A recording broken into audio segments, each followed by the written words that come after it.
Hello student, Shrimati मोहरी देवी तापड़िया कन्या महाविद्यालय के इस यूट्यूब चैनल पर आप सभी का फिर से स्वागत है। आज का जो अपना टॉपिक है वो है एग्जाम्पल ऑफ डायरेक्ट इम्पैक्ट। अपन जो डिस्कस कर रहे हैं अभी तक, अपन ने जो इम्पैक्ट के बारे में डिस्कस किया है वो कौन से इम्पैक्ट के बारे में डिस्कस किया है? डायरेक्ट इम्पैक्ट के बारे में। जो भी टाइम डिस्कस किया है, जो भी हाइट डिस्कस की है, जो भी वेलोसिटी डिस्कस की है, वो सब अपन ने किसके लिए डिस्कस किया है? डायरेक्ट इम्पैक्ट के लिए डिस्कस किया है। ये चीज़ आप ध्यान में रखिएगा, ठीक है। ऑब्लिक इम्पैक्ट को अभी तक अपन ने, यानी तिर्यक संघट को अभी तक अपन ने डिस्कस नहीं किया है। जो भी बात कर रहे हैं अभी तक डायरेक्ट इम्पैक्ट की ही बात कर रहे हैं। क्लियर है अच्छे से? अब देखिए, आज डायरेक्ट इम्पैक्ट यानी उसके कुछ और एग्जांपल्स जो है उनको अपन यहाँ पर डिस्कस करने वाले हैं, ठीक है। तो यहाँ पे स्टार्ट करते हैं अपन उनके एग्जांपल्स को। पहला एग्जांपल यहाँ पे अपन रीड करते हैं। एग्जांपल में अपने को गिवन है कि एक पिंड एक अन्य विराम अवस्था के पिंड से संघट करके स्वयं विराम अवस्था में आ जाता है। बस इस कंडीशन को समझिएगा, ठीक है। ये दो पिंड है। शुरुआत में ये पिंड तो क्या कर रहा है? मूव कर रहा है। इसकी वेलोसिटी तो 0 के बराबर नहीं है, पर ये वेलोसिटी यानी ये जो है वो विराम अवस्था में है, ठीक है।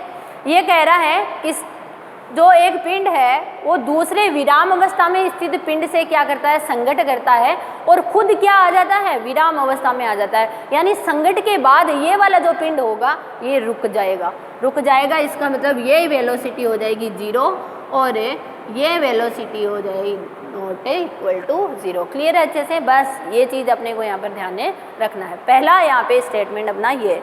दूसरा अपने से कहा गया है कि यदि संघट की आधी गतिज ऊर्जा जो है वो नष्ट हो जाती है तो अपने को यहाँ पे प्रत्यानयन गुणांक यानी ई का मान जो है वो ज्ञात करना है। यानी संघट करने के बाद यहाँ पे जो इसकी गतिज ऊर्जा होती है वो कितना, गतिज ऊर्जा का ह्रास दिया हुआ है कि गतिज ऊर्जा कितनी नष्ट हो जाती है। ये आधी गतिज ऊर्जा जो है वो क्या होती है? नष्ट हो जाती है। तो अपने को यहाँ पे क्या फाइंड आउट करना है? फाइंड आउट करना है कि ई का मान यानी प्रत्यानयन गुणांक जो है इलास्टिक कांस्टेंट है उसको यहाँ पे फाइंड आउट करना। तो स्टार्ट करते हैं अपन। यहाँ पे सबसे पहले अपन जो वेलोसिटी के जो रूल्स होते हैं उनको यहाँ पर अप्लाई करते हैं। तो देखिए, अपन जानते हैं कि पहला अपन नियम पढ़ते हैं v2 minus v1 equals to e u1 minus u2। ये पहला रूल है। बस इसमें आप इन वैल्यूज़ को पुट कर दीजिए। v2 का मान 0 नहीं है, v1 का मान 0 है, तो v2 बराबर यहाँ से क्या आ जाएगा? e u1 आ जाएगा, ठीक है। इसको मैंने इक्वेशन नंबर फर्स्ट नाम में दे दिया, ठीक है। u2 यहाँ पे 0 है तो u2 को 0 पुट कर दिया। v1 यहाँ पे 0 है तो v1 को 0 पुट कर दिया। तो अपने पास ये वैल्यू फाइंड आउट हो गई। सेम अपना काम किस में करेंगे? जो अपनी संवेग वाली इक्वेशन होती है m1 v1 plus m2 v2 equal m1 u1 plus m2 u2। Clear है? तो देखिए, जो v1 0 है तो m2 v2 इक्वल्स टू क्या आएगा? m1 u1, ठीक है। ये यहाँ पर अपने आता है। तो अगर मैं v1 का मान यहाँ पे, v2 का मान ये पुट कर दूँ, e u1 पुट कर देते हैं, m2 e u1 equals to m1 u1। तो u1 से तो u1 कैंसिल हो जाएगा, तो m1 बराबर क्या आ जाएगा? e m2 आ जाएगा। ये अपना यहाँ पे दूसरा रिलेशन जो है वो फाइंड आउट हो जाता है। क्लियर हो गई अच्छे से बात? ये अपना यहाँ पे बात की गई है अपन ने, ठीक है। अब देखिए, अब इसने क्या कहा है कि जो गतिज ऊर्जा है उसका क्या हो जाता है? ह्रास यहाँ पर हो जाता है। गतिज ऊर्जा जो है उसका आधी गतिज ऊर्जा का जो ह्रास है वो यहाँ पर हो जाता है। क्लियर है? तो अपन देखिए यहाँ पे लिखेंगे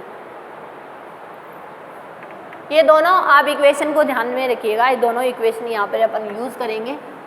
यहाँ पे मैं लिख देती हूँ गतिज ऊर्जा के ह्रास। तो सिंपली अपन गतिज ऊर्जा के ह्रास को देखते हैं। तो संघट के पूर्व की गतिज ऊर्जा में से संघट के बाद की गतिज ऊर्जा को घटाते हैं। तो यहाँ पे लिखेंगे गतिज ऊर्जा का ह्रास यानी हानि कितनी हुई है उसको लिखेंगे।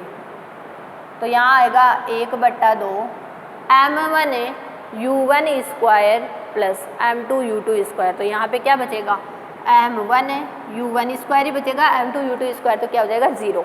फिर आता है m1 v1 square minus minus में m2v2 स्क्वायर, तो यहाँ पे m2v2 स्क्वायर यहाँ पे बचेगा। और ये क्या कह रहा है कि ये जो वैल्यू है ये किसके बराबर होगी, आधी गतिज ऊर्जा का ह्रास हो जाता है। मतलब ये जो वैल्यू है ये किसके बराबर होगी, आधी गतिज ऊर्जा का, मतलब जो संघट से पहले जो एनर्जी थी उसकी आधी। तो संघट से पहले कितनी एनर्जी होती है अपने को पता है, 1/2 m1u1 स्क्वायर होता है। तो उसके बाद की जो ह्रास होने का मतलब कितना हो जाएगा, आधी का मतलब इसकी आधी 1/2 m1u1 स्क्वायर का आधा कितना हो जाएगा, 1/4 m1u1 स्क्वायर यहाँ पर हो जाएगा। ठीक है, तो यहाँ से अपन इन दोनों को सॉल्व कर लेते हैं। ये दोनों वैल्यूज़ कैसी है, बराबर है। तो जब इनको सॉल्व करेंगे, इसको अपन इधर ले आएंगे, उसको उधर भेज देंगे, तो अपने पास आ जाएगा 1/2 m1u1 square equals to 1/2 m2v2 square. ये वैल्यू अपने पास यहाँ पर बनेगी। क्लियर है?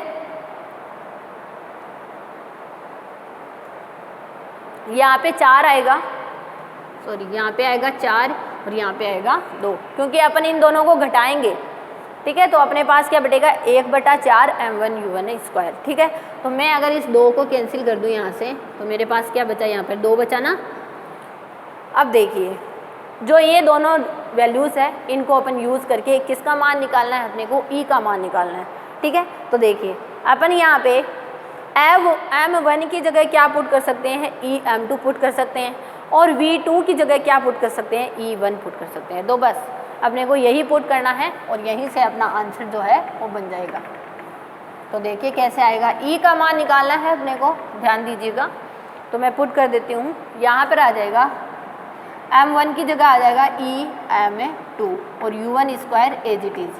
ठीक है, m2 तो अपना है ही, और यहाँ पर आ जाएगा u1 का होल स्क्वायर। तो सरल कर लेते हैं इसको, 1/2 m2 u1 स्क्वायर और m2 e square u1 square. तो u1 स्क्वायर से u1 स्क्वायर, m2 से m2 कैंसिल, एक e से एक e कैंसिल हो गया, तो e का मान कितना बच गया यहाँ पे, 1/2।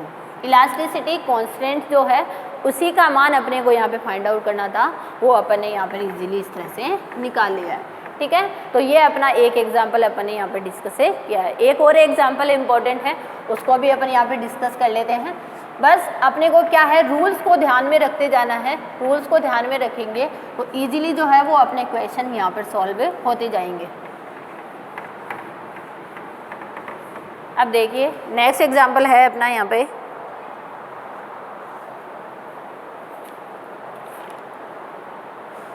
यहाँ पर अपने से कहा गया है, जो जैसा कि मैंने अभी बात की थी आपके जो प्रीवियस वीडियो में अपन ने उछाल के लिए जो बात की थी, हाइट के लिए बात की थी, उसमें अपने यहाँ पे कहा गया है। अगले एग्जाम्पल में है, एक स्थिर क्षैतिज समतल पर एक गोला जो है वो h ऊंचाई से गिर रहा है। ठीक है, यदि प्रत्यानयन गुणांक E हो, यानी इलास्टिसिटी कांस्टेंट का मान E गिवन है, तो अपने को सिद्ध करना है कि विराम अवस्था से आने से पूर्व है गोले द्वारा, मतलब विराम अवस्था में आने से पूर्व है गोले द्वारा चलित कुल दूरी, मैं यहाँ पे लिख देती हूँ, और अपने को प्रूफ क्या करना है, चलित कुल दूरी जो है वो तो अपने को यहाँ पे निकालनी है। कुल दूरी होगी 1 + e square upon 1 minus e square का और h। ठीक है, ये होना चाहिए। और जो लगा समय, कुल समय अपने को यहाँ पे निकालना है 1 + e अपॉन 1 माइनस e और √2h अपॉन g। ठीक है, इसको अपने को सॉल्व करना है। तो देखिए मैंने आपसे बताया था, यहाँ पे अपन बात करेंगे, बहुत सारी उछाल होगी, ऊपर से नीचे तक गिरेगी, तो ये बहुत बार उछलेगा अपनी जो भी गेंद होगी वो। ठीक है, तो अपन लिखेंगे प्रथम उछाल की ऊंचाई। तो प्रथम उछाल की ऊंचाई मैंने बताया था e स्क्वायर h होती है। ठीक है, तो दूसरी उछाल की ऊंचाई क्या हो जाएगी, दूसरी उछाल की ऊंचाई। तो दूसरी उछाल की ऊंचाई का मैंने आपको तरीका बताया था, e स्क्वायर इंटू में प्रथम उछाल की ऊंचाई होती है। तो प्रथम उछाल कितना है, e स्क्वायर h। तो यहाँ पे लिख देंगे e की पावर 4h। ठीक है, सेम अपनी तीसरी उछाल की बात करेंगे, तो यहाँ पे अपन इस तरह से क्या होता जाएगा, ये मल्टीप्लाई होता जाएगा।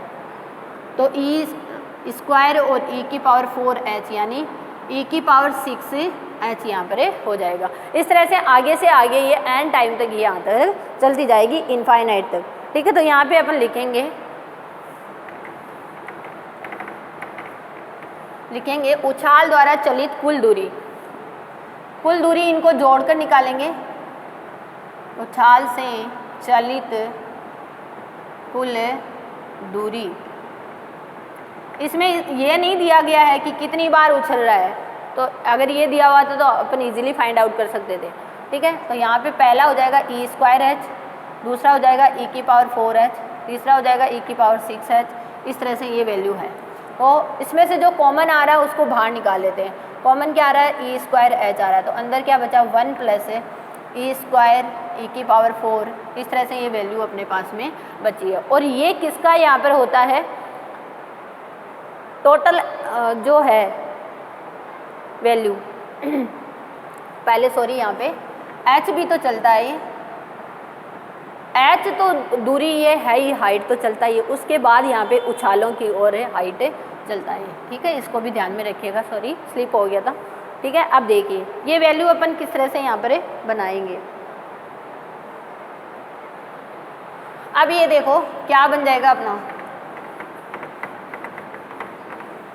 इसको सरल कर लेते हैं अपन।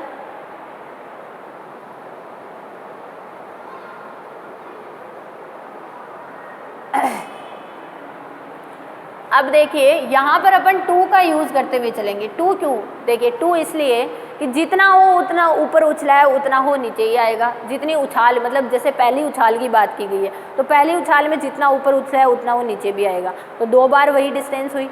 इसी तरह से द्वितीय उछाल में जितना वो ऊपर उछलेगा उतना वो नीचे भी आएगा, तो द्वितीय उछाल में भी, यानी इन सब के अंदर 2-2 चलता जाएगा। तो मैंने 2 यहाँ भी, 2 को भी यहाँ पर क्या निकालना है, अपने को कॉमन है निकालना है। ठीक है, अब देखिए ये जो वैल्यू बनेगी ये किसका बनेगा, ये इन्वर्स बनेगा। और ये किसका बनेगा, देखो एच कॉमन दिख रहा है तो मैं एच को भी कॉमन निकाल लेती हूँ। अंदर बचा 1 प्लस 2e स्क्वायर, और ये बनेगा 1/1 माइनस ई स्क्वायर का क्या बनता है, प्रसार होता है। अब बस इसको आपने को क्या करना है, सरल करना है। तो सरल करेंगे तो अपने पास आ जाएगा, एच तो है ही 1 plus E square upon 1 minus E square, और यही अपने को चलित कुल दूरी यहाँ पर प्रूफ करनी थी। ठीक है, तो ये तो अपने यहाँ पे कुल दूरी की बात हो गई। अब अपन सेम यहाँ पे किसकी बात करेंगे, टाइम की भी बात करेंगे। ठीक है, तो टाइम के लिए भी अपना सेम कॉन्सेप्ट रहेगा।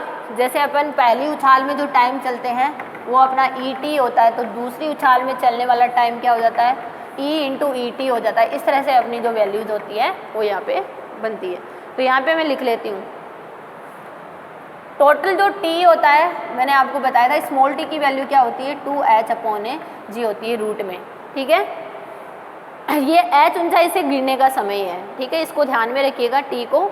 ठीक है, अब देखिए प्रथम उछाल में समय, तो प्रथम उछाल का समय जो होता है मैंने कल आपको बताया था क्या होता है, ET होता है।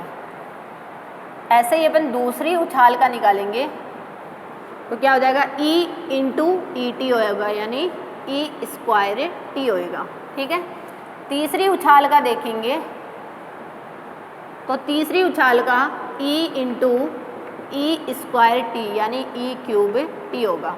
तो इस तरह से कुल समय कितना हो जाएगा, देखिए कुल समय ये जो t है ये तो अपना h ऊंचाई के लिए समय है, तो ये तो साथ में चले गए। उसके बाद प्रथम उछाल का समय, अब ये दुगना होता जाएगा। दुगना मैंने आपको बताया था क्यों होता है, जितना वो ऊपर जाने में समय लगा उतना ही वापस नीचे आने में भी तो लेगा। ठीक है, E square t 2E³ t, इस तरह से ये इनफाइनाइट तक चलता जाता है। अब देखिए t कॉमन आ रहा है, और ये जो पार्ट आपको दिख रहा है इसमें से क्या कॉमन आ रहा है, 2et कॉमन आ रहा है, तो 1 प्लस E स्क्वायर, इस तरह से ये आगे जाता है। ठीक है, बस इसको थोड़ा सा अपन सरल कर लेते हैं तो अपने पास टोटल टाइम जो है वो फाइंड आउट हो जाएगा। तो देखिए क्या आएगा, अगर इसमें से मैं t कॉमन ले लूँ तो 1 प्लस 2e, और ये किसका एक्सपेंशन है, ये एक्सपेंशन है 1/1 माइनस e का। ठीक है, अब बस इसको सॉल्व कर लेते हैं। t बाहर है, इसको जब सॉल्व किया तो बना 1 + e/1 माइनस टी, और अपन टी का मान जानते हैं, ये टोटल टी है मान लो, और इस टी का मान अपन सभी जानते हैं कितना होता है, √2h/g, और यही हमें यहाँ पर क्या करना था, प्रूफ करना था। ठीक है, इस तरह से अपन इजीली जो है इन एग्जांपल्स को यहाँ पर सॉल्व कर सकते हैं। ठीक है, तो ये था अपना आज का वीडियो डायरेक्ट इम्पैक्ट के कुछ और एग्जांपल्स के साथ। आई होप आपको ये पसंद आया होगा। आप इस वीडियो को ध्यान से देखिएगा और कुछ भी नहीं समझ में आता तो शेयर कीजिएगा। Thank you so much.